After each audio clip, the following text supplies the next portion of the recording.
So last time we were talking about how you can amplify DNA with PCR and then the cycle of PCR and what it entails. So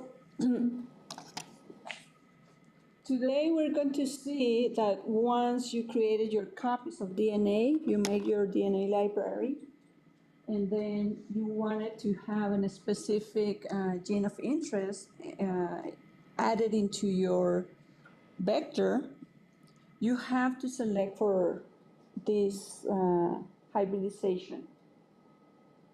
I mean, that's the only way to know how you had your gene, or well, not how, but that's the only way to know that you have added your gene of interest by selecting for a clone.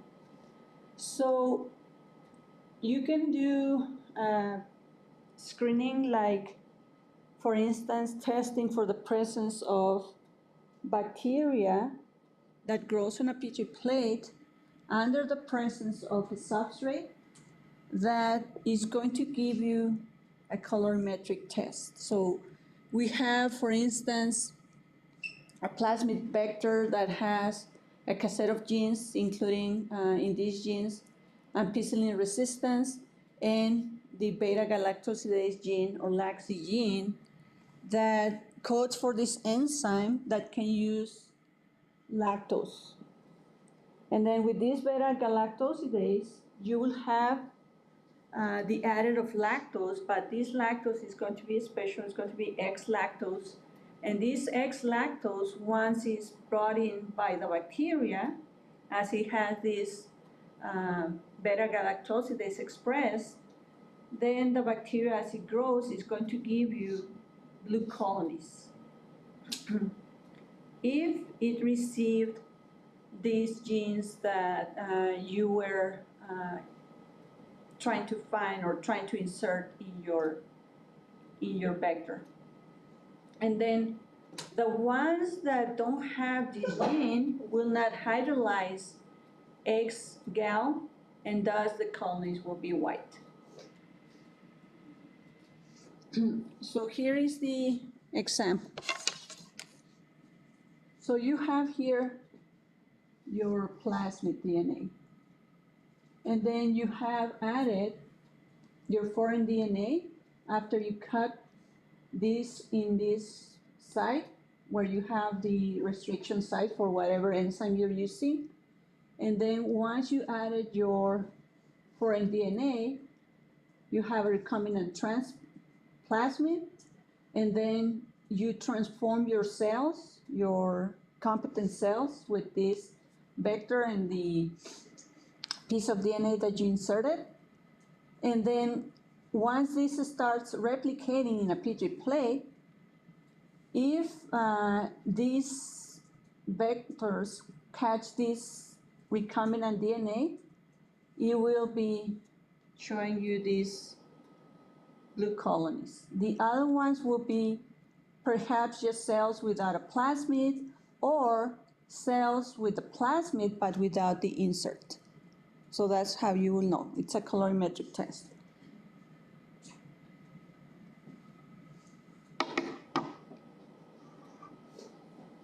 So that it is basically what you call colony hybridization, and you use to identify a specific clone gene, and then you will have your DNA probes then with an enzyme, or sometimes with a fluorescent dye. Doesn't necessarily has to be an enzyme.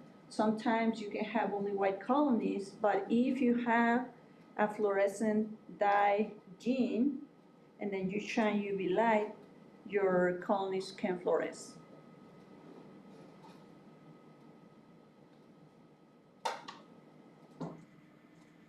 So now, once you inserted your gene, how would you make a gene product? Well, you will have to harvest your selection of colonies that has this gene of interest, and then you can start growing them in more plates or broth, and that's supposed to give you a product.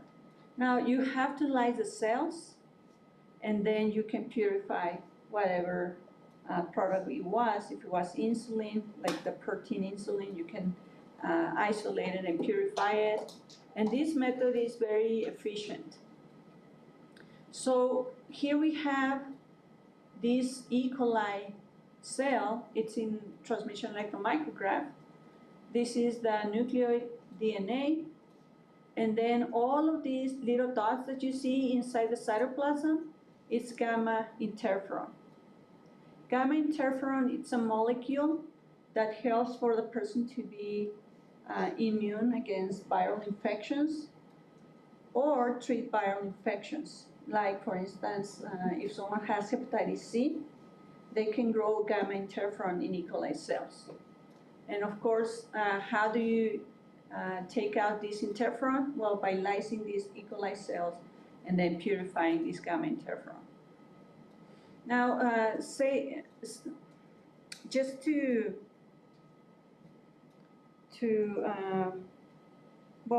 give you a little bit more detail, we normally produce interferons.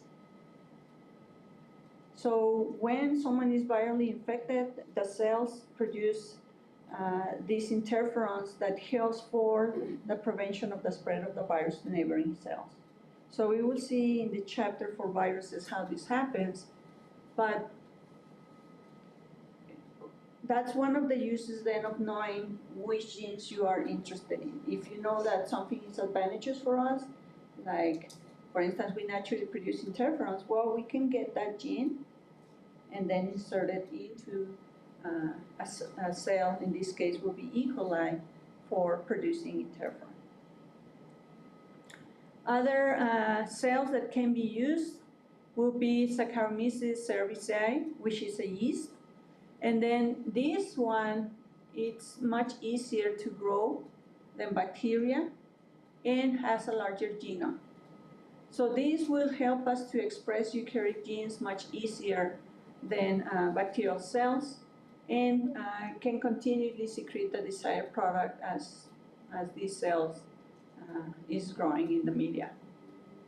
Also, we can have plant cells or host cells that also can express eukaryotic genes, and they have an advantage. For instance, plants are easily grown at a large scale, and they have low cost versus other products. Mammalian cells also can be used to grow these proteins, and then they can be used for medical use. But these are harder to obtain and also to maintain. So now let's see some applications of DNA technology. We're going to see what is RNAi, and then we're going to see some genome projects that happen, and then we're going to see what is certain techniques like shotgun sequencing, bioinformatics, and proteomics. So some of these applications of DNA technology is creating vaccines. For instance, hepatitis B vaccine, it is a subunit vaccine. It is taking this little piece from the virus, which is a surface protein, and it is made by yeast.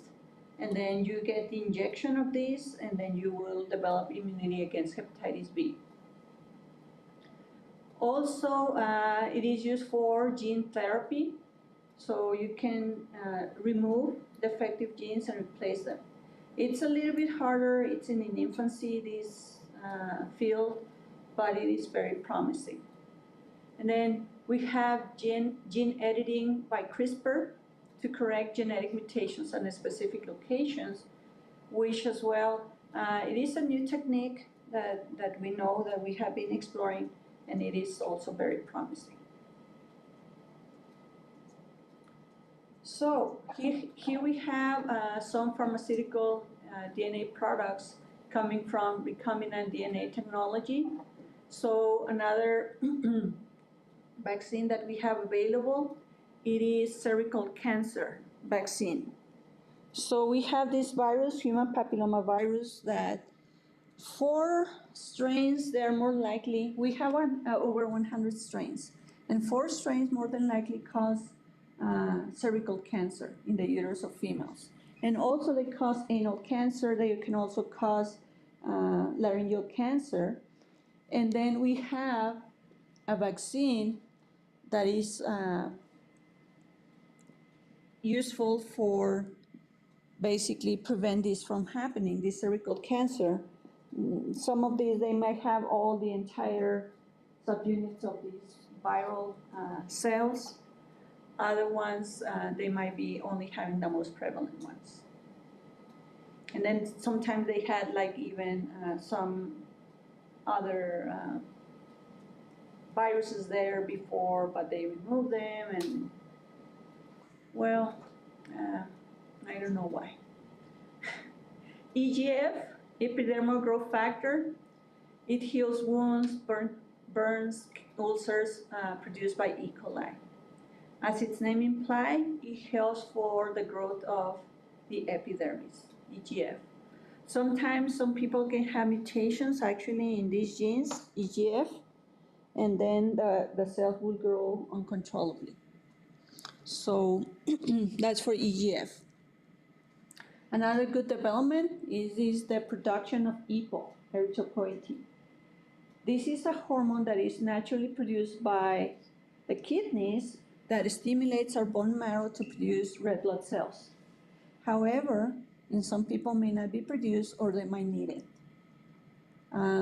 So for instance, if someone has end-stage organ damage, diabetics, they didn't take care of the diabetes throughout their life, they end up with damage in their kidneys, they're not going to produce EPO, and they have to have shots of EPO. It's very easy to tell because typically the person looks very pale, okay, when they have anemia. And then we have interferons, alpha, beta, and gamma. I already told you about hepatitis B vaccine, human growth hormone, we already saw that, and insulin. Insulin was actually the first product that was produced by this recombinant DNA technology in the 1960s.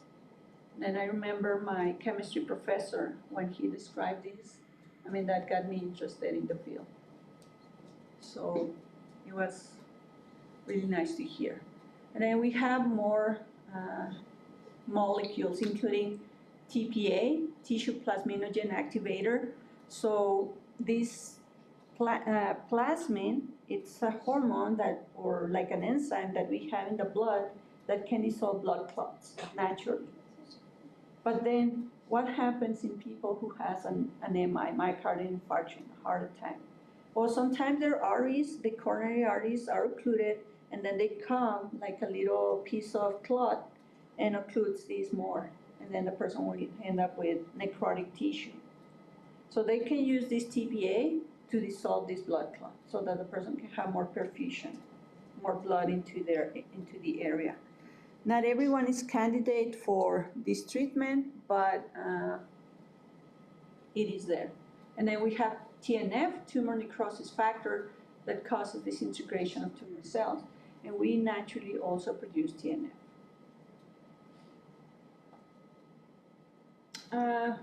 SOD, superoxide dismutase. This enzyme can break down oxygen radicals that are dangerous.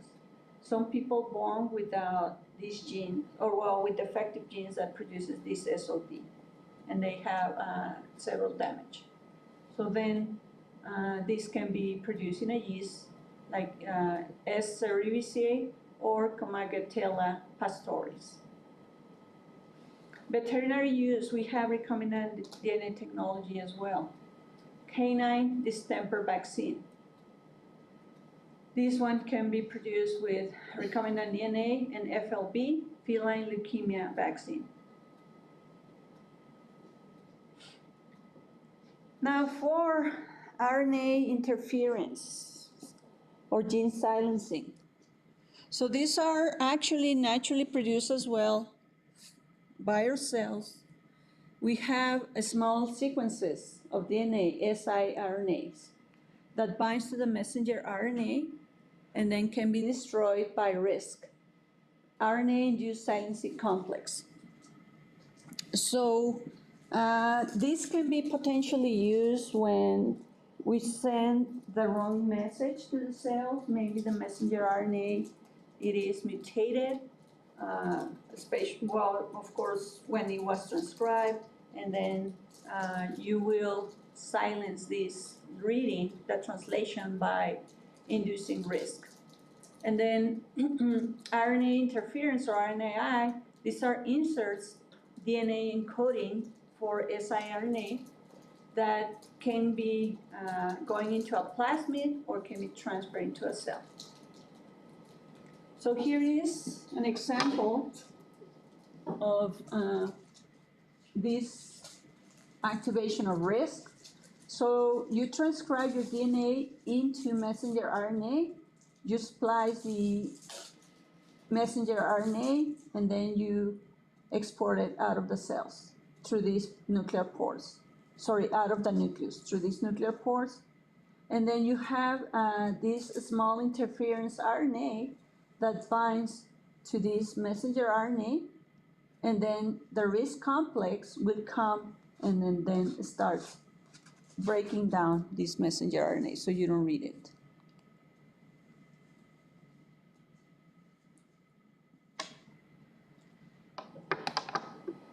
Okay, so we have ways to sequence DNA nowadays.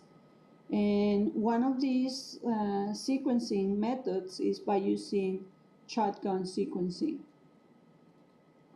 So sequencing has been more done in prokaryotic cells than eukaryotic cells. So we have sequenced only up to 3,000 genomes for eukaryotic cells versus, eukaryotic cells versus 150,000 prokaryotic genomes. And then we have what is called the shotgun sequencing, in which you will sequence the small pieces of the genome really quickly, that's why it's called shotgun, and then you assemble these little pieces, and you have software that tells you the entire sequence. And then if you're studying environmental samples, and then you find this genome using any technique of sequencing, this field is called metagenomics. And then Human Genome Project happened a little bit more than a decade ago, and we had the entire human genome sequence.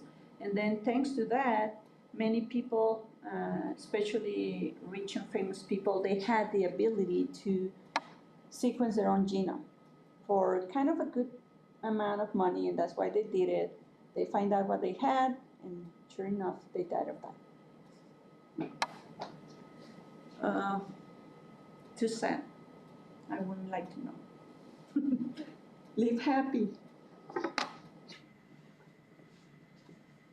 So, the process of this shotgun sequencing, it is isolating your DNA from your cells and then start fragmenting this DNA with restriction enzymes, and then start using these clones like bacterial artificial clone or BAC, where you add your pieces, and then you start sequencing DNA fragments into what we call the random sequence, and then it gives you that specific sequence, and then you assemble them now in what we call the closure phase in another vector, and then you starting editing the sequences that are missing to fill the gaps.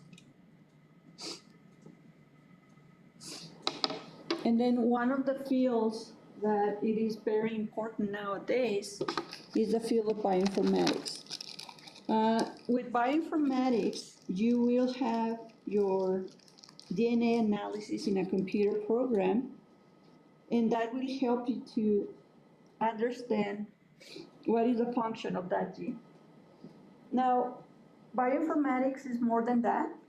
It can be used for studying the function of proteins and analyzing data that unfortunately, because we don't have the time to analyze, the computer can do it for you. And actually nowadays, with AI available, I'm pretty sure that that field is going to be more efficient. With the years, many people, like, they do what is called wet lab work. Basically, you sit on a bench, you start doing your experiments, and then you generate data, but there was no time. I mean, even if you're doing your PhD in whatever field you do, in 7 years or 5 years that you will do your PhD is not enough sometimes to do some analysis of data. And that's why we have also a field of data analysis. We have data scientists because our ability to work is limited, guys. I mean, you can be a very hardworking person, but you get tired. You have to repeat the experiment sometimes, and you have to be kind of reading a lot of articles, keeping up with literature, and hoping that they don't scoop your research. So that's why bioinformatics is very important. And then proteomics, it is used to determine the sequence of proteins and then find out what does these proteins do. And then we have reverse genetics, that basically you start an approach discovering the function of the gene from a genetic sequence. So you start from the protein field, maybe mutate that gene, and then find out what these proteins do. Southern blots are used for finding a specific DNA fragments. So you can use restriction fragment length polymorphisms, which are differences in the DNA. And then with these differences, you can find if there is a mutation, or, I mean, even in forensics, this southern blot, it is used to find correlation between samples of a victim and perhaps the perpetrator, as long as it can be done together with genetic testing for screening parental or fetal tissue for basically finding mutations in possibly genetic diseases or paternity tests, plainly. So here is southern blot.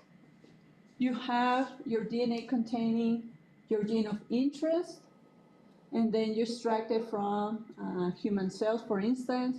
You make it into fragments with these restriction enzymes, and then you have your plate here with this solution, and then you have your filter paper here, and then you have your sponge with these fragments, and then you have paper towels that are going to absorb all of these fluid that is going to make the transfer of DNA into this filter. And then you will have, after certain hours, your DNA transfer into this filter, and then you can start labeling your probes. And then whatever hybridizes into your gene of interest, that will be what you will be run into a gel, and then you can see, you can remove your filter, your nitrocellulose filter, and then you can identify, basing on your band patterns, what were your gene of interest there.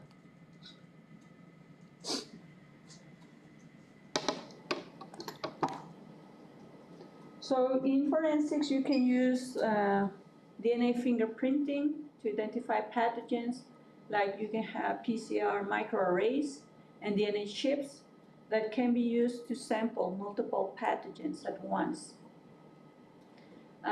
It can be used again in forensics, for instance, as an evidence of rape or sexual abuse. And you have to have the person's microbiome to be able to actually prove that this person was involved in the crime. So here we have an example of a gel with this DNA fingerprinting used to identify COVID-19 in patients. So in here you have E. coli isolates from people whose infections were probed against this other E. coli. And then, sorry, I had the wrong one.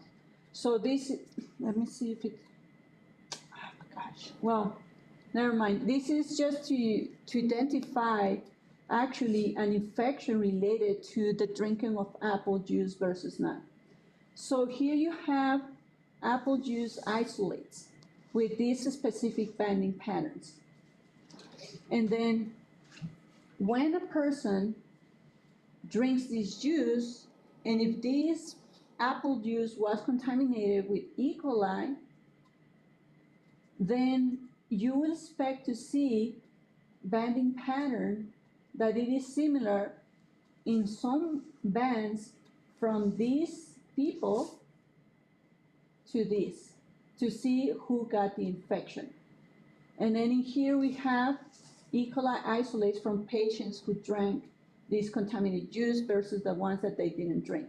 So this banding pattern, if you see, does not match this one. But this one is identical, meaning like you have traced this foodborne disease.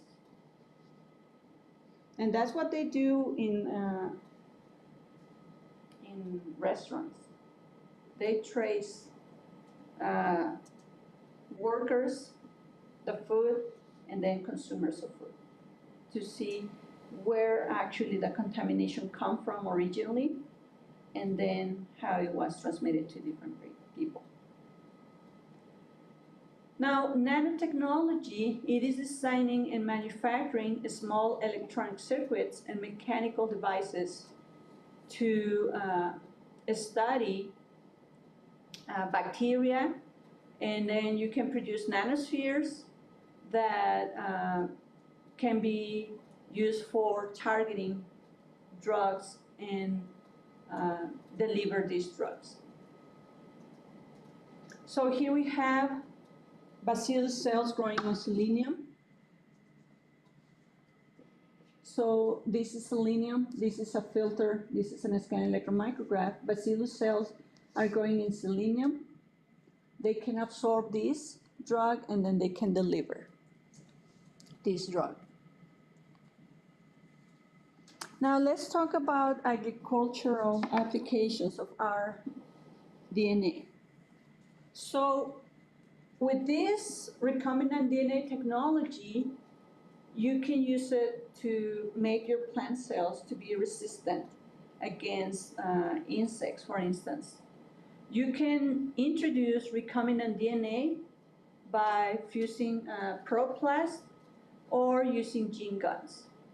We have plasmids that are specific for plants, like TI plasmid, that occurs in a bacteria. It's called Agrobacterium tumefaciens, and this will integrate this plasmid, whatever gene you have added to this plasmid, it will integrate it into the cell, and the cell will develop this, or the cells, they will develop a tumor-like growth, because this Agrobacterium tumefaciens is basically a bacteria that can induce tumors in plants. But that's a way to introduce these genes. For instance, we have here a tree with this crown gall, which is a tumor in this area of the tree that it was induced by Agrobacterium tumefaciens. Now, of course, once you have induced this, or once you have grown this tumor in this part of the cells, and then or the plant, and this DNA will be now transmitted into the rest of the plant, you can extract these cells, and then you can find out if you have your gene of interest. So this is how it works. So you have here your Agrobacterium tumefaciens bacteria, and then you have plasmid, the TI plasmid. And then you cut your plasmid, your TI plasmid, then you insert your gene of interest, you inject it back into these bacteria, and then you transfect the cells, the plant cells, and then you can grow your plant cells in a culture, and then extract only the ones that are carrying your gene of interest, and then induce it in the expression of these genes in a plant. In that case was the way that you can do it with this gene, but you can also have toxins expressed, like Bt toxin, which is an insecticide. And you can also suppress genes. You can use antisense DNA, and that can help, for instance, for improving nutrition or for generating specific products. So here we have some agricultural products that has been produced with recombinant DNA. We have, for instance, this product that maybe you have seen, Roundup, which is basically a herbicide. So the plants have a bacterial gene that allows the herbicide on winds without damaging the crops. We have animal products as well being produced, like glowfish, which is a brightly colored fluorescent aquarium fish, which the color of the protein genes is coming from submarine invertebrates. Now let's look at the actual safety issues and ethics associated with genetic modification. So it is important to know that sometimes when we do these genetic modifications, sometimes you can have not success as you wanted, and you can have accidents, and then that can cause damage to the environment. So when it comes to crops, you have to genetically modify and be safe for human consumption and for the environment. And then when it comes to human genomics, well, you have to make sure that this genetic information is being confidential, and then know how this will be used. In the case of this person who actually, I think it did the first sequencing of its own genome, of course he had to pay for it. This person, it openly said to the public, well, I have done this genomic sequence of mine, and this is what I found, and yeah, like I said, surely enough, it proven that this person died of that disease. However, of course, not everyone wants that information to be available. And now we wanted to see, for instance, a clinical focus. So sometimes you wanted to know if you have outbreaks of a particular disease, if these outbreaks are related, and what is the source. So for instance, for norovirus. Norovirus is one of these viruses that causes diarrheal diseases, and typically is coming from water contamination. However, it can also be related to handling of food. So here we have a graph showing you the number of cases of norovirus reported in a specific date. So, for instance, in day 2, they might have served in a school a meal.